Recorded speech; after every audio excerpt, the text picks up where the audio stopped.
20 साल से न थका हूं न रुका हूं, मैं चलता चला हूं, खबरों की दुनिया में आपको आगे रखता रहा हूं। सच की तलाश में आगे बढ़ना अब मेरी सांस सी मजबूरी है, क्योंकि मेरे लिए खबर सबसे जरूरी है। 20 साल से लगातार एबीपी न्यूज आपको रखे आगे। मेरा शो खबर फिल्मी है अब आप अपने मोबाइल फोन और स्मार्ट टीवी पर भी लाइव देख सकते हैं। डाउनलोड कीजिए एबीपी लाइव ऐप। घुटना, कंधा या कमर, चाहे जैसा हो दर्द, डॉक्टर ऑर्थो आपको देता है दर्द से पूरी आजादी। ये कोई टेम्पररी पेन किलर नहीं, आयुर्वेदिक औषधि है। मेरा शो घंटी बजाओ अब आप अपने मोबाइल फोन्स और स्मार्ट टीवी पर भी लाइव देख सकते हैं। डाउनलोड कीजिए ABP live app.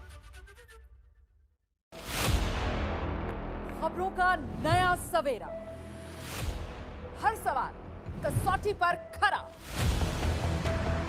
Without propaganda. ABP news तय करता है खबरों में आगे का एजेंडा। सुबह 10 बजे सिर्फ एबीपी न्यूज पर। पहली बार सुबह की धुआंधार रफ्तार, फैक्ट, फिगर और एक लाइन में खबर। वक्त बचाने का प्रयोग, 9 सेकंड का पूरा उपयोग। 9 सेकंड में न्यूज सिर्फ एबीपी न्यूज पर। मेरा शो हुंकार अब आप अपने मोबाइल फोन और स्मार्ट टीवी पर भी लाइव देख सकते हैं, तो डाउनलोड कीजिए ABP live app.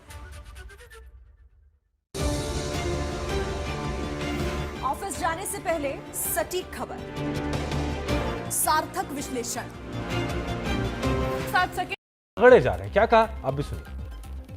Sabarmati jail में मुझको बहुत परेशान किया जा रहा है, त्रास दिया जा रहा है। कोई फोन हमने वहां से नहीं किया, वहां जैमर लगे हुए हैं। कोई साजिश हमने जेल से नहीं रची।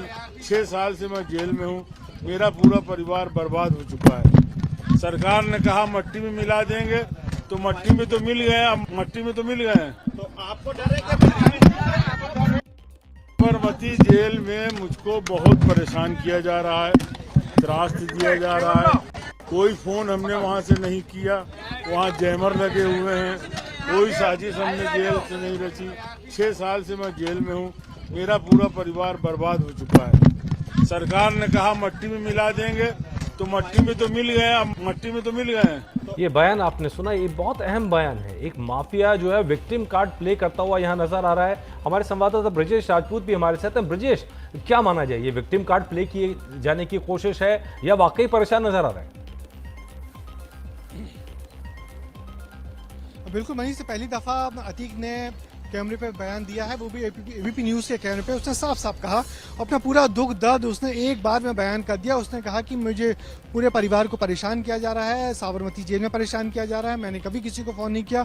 और फिर उसने ये भी कहा कि जो योगी आदित्यनाथ का जो बयान था कि माफिया को मिट्टी में मिला दिया जाएगा, तो उसने कहा कि मुझे तो मिट्टी में मिला दिया गया, बचा क्या है, बस मुझे अब बुरी तरह परेशान किया जा रहा है, रगड़ा जा रहा है। तो निश्चित ही अब उसका पूरा दुख दर्द बुरी तरह टूट चुका है अतीक अहमद। जिस तरीके से उत्तर प्रदेश पुलिस ने बड़ी कार्रवाई की है उसके खिलाफ, उसके पूरे परिवार के खिलाफ, जिस तरीके से शिकंजा कसा है, उससे साफ हो गया कि अतीक अहमद की मुश्किलें बढ़ गई हैं और अब वो अपने आप को बिल्कुल निराश, हताश और तो साबित करने की कोशिश कर ही रहा है, मगर अपने आप को अहम बात आप कह रहे हैं ब्रजेश, क्योंकि लगातार जिस माफिया का आतंक उत्तर प्रदेश में प्रयागराज में रहा, वो माफिया किस स्थिति में है और किस तरीके से विक्टिम कार्ड प्ले कर रहा है, ये भी देखना बहुत अहम हो जाता है। बहुत धन्यवाद आपका ब्रजेश, आपका भी, संजय आपका भी। आप दोनों नजर बनाकर रखें, लगातार आगे भी अपडेट आप दोनों से लेते रहेंगे। देखिए, अतीक अहमद पर जिस उमेश पाल की निर्मम हत्याकांड की साजिश का आरोप है, आज मृतक का परिवार उसके साथ वैसा ही किए जाने की मांग कर रहा है।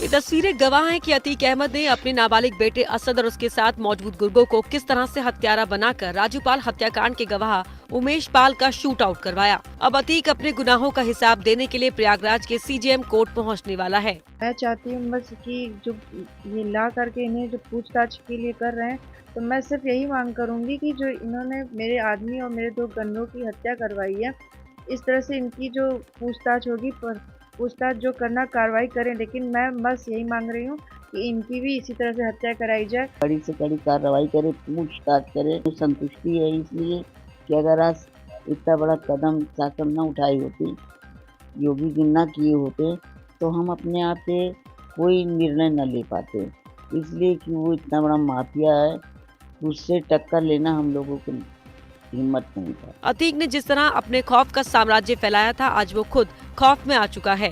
ये है प्रशासन की प्रतिज्ञा और अदालत की निष्पक्षता की ताकत का असर। बढ़ते आगे बात करते हैं कर्नाटक चुनाव की, जिसके लिए बीजेपी ने बीती रात ही ज्यादातर उम्मीदवारों के नाम का ऐलान कर दिया। पार्टी ने इस बार नए लोगों पर ज्यादा भरोसा जताया है। कर्नाटक चुनाव को लेकर बीजेपी ने पूरी तरह से कमर कस ली है। कर्नाटक की 224 में से 189 सीटों के लिए नाम का ऐलान होते ही ऐसा लगा कि बीजेपी ने दक्षिण के गेटवे को पहले से ज्यादा मजबूत करने वाली लिस्ट सामने रखी है, जिसमें नए लोगों के लिए ज्यादा जगह है, मतलब एंटी इनकम्बेंसी का खतरा कम। Now we are going to announce 189 candidates for forthcoming assembly election of Karnataka.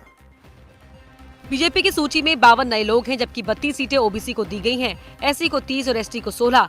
List में 9 डॉक्टर्स हैं, 8 महिलाएं हैं, 31 पोस्ट ग्रेजुएट हैं, 5 वकील हैं, 3 शिक्षाविद, 1 पूर्व आईएएस, 1 पूर्व आईपीएस और 3 सेवानिवृत्त अधिकारी हैं।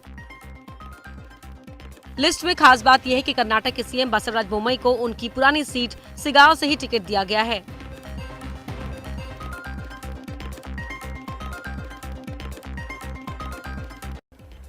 तो पहले से ही कर्नाटक की सत्ता पर काबिज बीजेपी ने नए चेहरों को ज्यादा टिकट देकर भले ही एंटी इनकम्बेंसी से पार पाने की कोशिश की हो, लेकिन इस बार टिकट बंटवारे से घर के अंदर का विवाद बढ़ता नजर आ रहा है। दिल्ली में टिकट बंटवारे के बाद कर्नाटक की राजधानी में ये प्रदर्शन।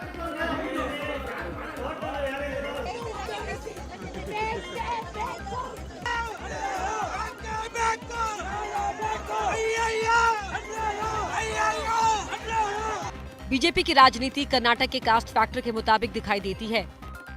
लिंगायत को 51 सीट, वोकालिंगा को 41 सीट, कुर्बा को 7 सीट। पूर्व सीएम येदियुरप्पा की जगह उनके बेटे विजेंद्रन को शिकारीपुरा से टिकट देकर बीजेपी ने सबका ख्याल रखने की कोशिश जरूर की है, लेकिन कुछ के टिकट पेंडिंग रखने और कुछ की सीटें बदलने से बीजेपी के अंदर नाराजगी की नई लहर जरूर पैदा हो सकती है। Jagdish Shettar ticket pending, Eshwarappa ticket pending, Arvind Limbavali ticket pending, Sriramulu seat बदली, वी सोमन्ना सीट बदली। हालांकि सीएम बोम्मई को उनकी पुरानी सीट जरूर मिल गई है। साथ ही विधानसभा स्पीकर विश्वेश्वर हेगड़े भी सीट बचाने में कामयाब रहे हैं। और फिलहाल रुकेंगे एक बहुत छोटे से ब्रेक के लिए। न्यूज एंड व्यूज लगातार जारी है, आप बने रहिए, तुरंत लौटते हैं।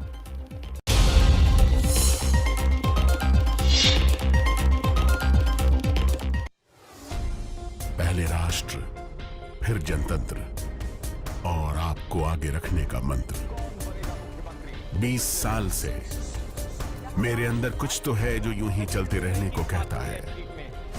हर जरूरी बात को जग से कहने को कहता है।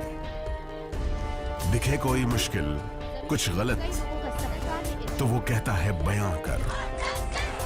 सातों दिन हर पहर कर कुछ ऐसा जिसका हो असर। अपनी राह पर अडिग रह, मत कभी किसी से डर।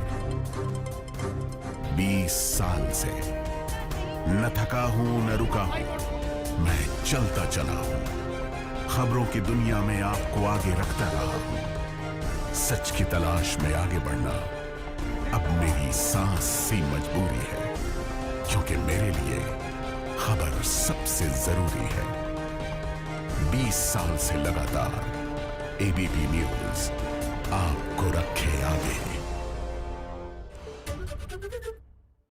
मेरा शो खबर फिल्मी है अब आप अपने मोबाइल फोन और स्मार्ट टीवी पर भी लाइव देख सकते हैं। डाउनलोड कीजिए एबीपी लाइव ऐप। घूम घूम घूमेगा दिल, झूम झूम झूमेगा। जरा फैन चला और बिजली बचा, फुल स्पीड तू झूमेगा। घूम घूम घूमेगा दिल, झूम झूम झूमेगा। ओरिएंट बीएलडीसी घूमेगा तो इंडिया झूमेगा।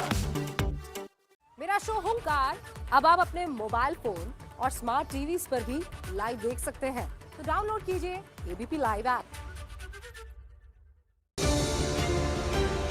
मोबाइल फोन्स और स्मार्ट टीवी पर भी लाइव देख सकते हैं। डाउनलोड कीजिए एबीपी लाइव ऐप। मेरा शो सास बहू और साजिश आप अपने स्मार्ट टीवीज और मोबाइल फोन्स पर भी लाइव देख सकते हैं। जी हाँ, डाउनलोड कीजिए एबीपी लाइव ऐप। पहली बार सुबह की धुआंधार रफ्तार, फैक्ट, फिगर और एक लाइन में खबर। वक्त बचाने का प्रयोग, 9 सेकंड का पूरा उपयोग। 9 सेकंड में न्यूज सिर्फ एबीपी न्यूज पर। एजेंडा वही जो आपके काम आए, खबर वही जो आपको सच दिखाए। अब एबीपी न्यूज तय करेगा आगे का एजेंडा, सिर्फ एबीपी न्यूज पर। एबीपी न्यूज आपको रखे आगे। पहले राष्ट्र, फिर जनतंत्र और आपको आगे रखने का मंत्र। 20 साल से मेरे अंदर कुछ तो है जो यूं ही चलते रहने को कहता है। हर जरूरी बात को जग से कहने को कहता है। दिखे कोई मुश्किल, कुछ गलत, तो वो कहता है बयां कर। सातों दिन हर पहर कर कुछ ऐसा जिसका हो असर। अपनी राह पर अडिग रह, मत कभी किसी से डर। 20 साल से न थका हूं न रुका हूं, मैं चलता चला हूं। खबरों की दुनिया में आपको आगे रखता रहा हूं। सच की तलाश में आगे बढ़ना अब मेरी सांस सी मजबूरी है, क्योंकि मेरे लिए खबर सबसे जरूरी है। 20 साल से लगातार एबीपी न्यूज आपको रखे आगे।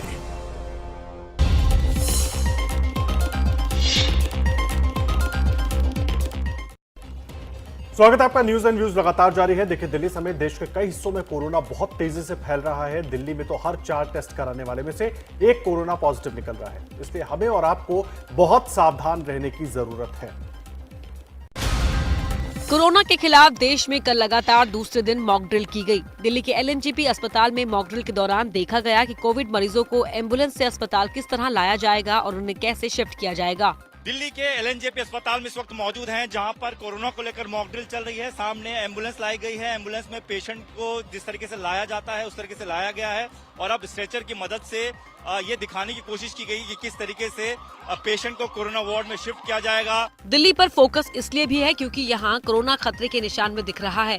हर जिले में पॉजिटिविटी रेट 10% से ऊपर है। डेली पॉजिटिविटी रेट 26% से ज्यादा है। 24 घंटे के दौरान दिल्ली में हुए 3772 टेस्ट में रिपोर्ट हुए हैं 980 कोरोना केस, जबकि 26.98% संक्रमण दर है। हमने जीनोम सीक्वेंसिंग कराई थी। इसके अंदर ये ओमिक्रॉन का एक वेरिएंट है XBB 1.16। ये फैलता बहुत तेजी से है, लेकिन अच्छी बात यह है कि इसमें जो है गंभीर हालत नहीं होती। एहतियात के तौर पर लोगों को भीड़ वाले इलाकों में मास्क लगाने की सलाह दी गई है। राजस्थान के बूंदी की बात करते हैं, जहां अतिक्रमण हटाने को लेकर नगर पालिका प्रशासन और नेताओं के बीच जमकर मारपीट हुई। इस घटना का वीडियो सोशल मीडिया पर वायरल हो रहा है। राजस्थान के बूंदी जिले के नैनवा कस्बे का ये वीडियो सोशल मीडिया पर काफी वायरल हो रहा है। वीडियो में मारपीट कांग्रेस पार्षद अजीजा बानो के पति साजिद शेरा और नगर पालिका अधिकारी के बीच हो रही है। दरअसल नैनवा नगर पालिका के अधिकारी मुकेश नागर दल बल के साथ राजीव कॉलोनी कच्ची बस्ती में अतिक्रमण हटाने गए थे, जिसका विरोध महिला पार्षद अजीजा बानो ने किया। इस बीच उनके पति बीच में आ गए और नगर पालिका अधिकारी को धमकाया। ये सुनते ही नगर पालिका अधिकारी मुकेश नागर आपा खो बैठे और उन्होंने पार्षद पति का गिरेबान पकड़कर थप्पड़ लगाते हुए मारपीट शुरू कर दी।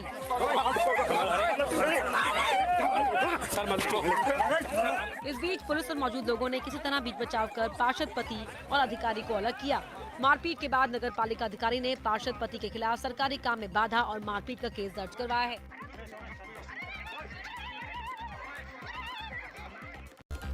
न्यूज एंड व्यूज जारी और अब देख लीजिए एबीपी न्यूज पर आगे क्या है खास। Coming up, presented by Jovi's Herbal Glow Naturally Bloom Daily.